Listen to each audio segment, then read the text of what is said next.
in and around the White House. Of course, impeachment is such a difficult path because it's a political one, not a legal one.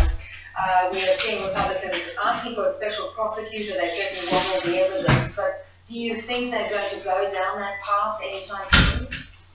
I think in the minds of most legal analysts here that there's little doubt that the Justice Department itself will need to have a special prosecutor, and the mood had been a bit recalcitrant among Republicans on Capitol Hill, but we now have, for example, the Republican head of the House Oversight Committee requesting documentation.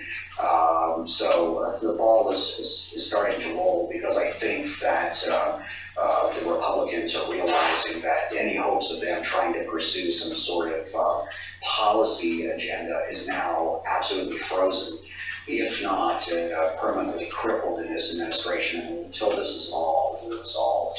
Steve, we're hearing reports that, of course, that there's screening behind closed doors in the White House. Do you think relations between Trump and his chief advisors are breaking down?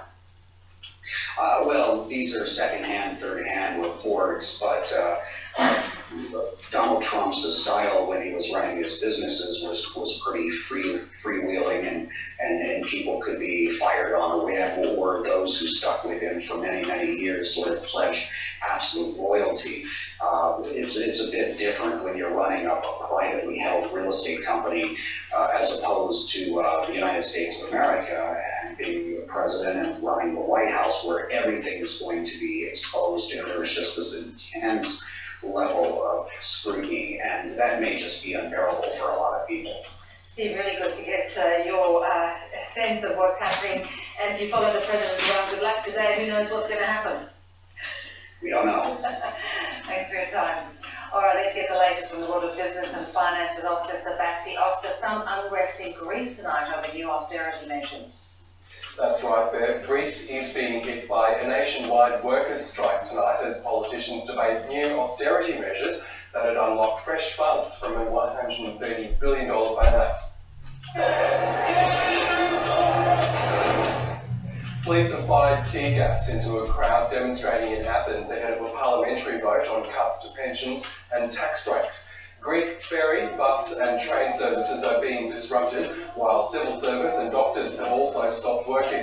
If MPs approve the new austerity measures, Eurozone finance ministers will then discuss releasing new loans to Greece next week. The strike action comes a day after new figures revealed the country has fallen back into recession for the first time since 2012.